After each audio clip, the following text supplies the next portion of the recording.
o'zlarining ismlari yozilgan. Agar sizlar ham shunaqa chiroyli joy namozida ibodat qilishni xohlasanglar, shu nomerga telefon qilsanglar bo'ladi. Ana endi ikkinchisini ko'rsataman. Mana, bu onam uchun. Buni ham rangi juda ham chiroyli. Onam ham ismlarini arabchada yozib berdilar.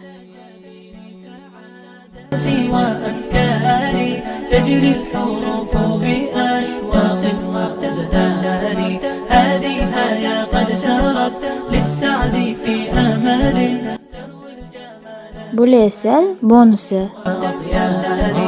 أسماء ترسم ألحان الوفا كلمة Bu qalbimda Qur'on jadvali.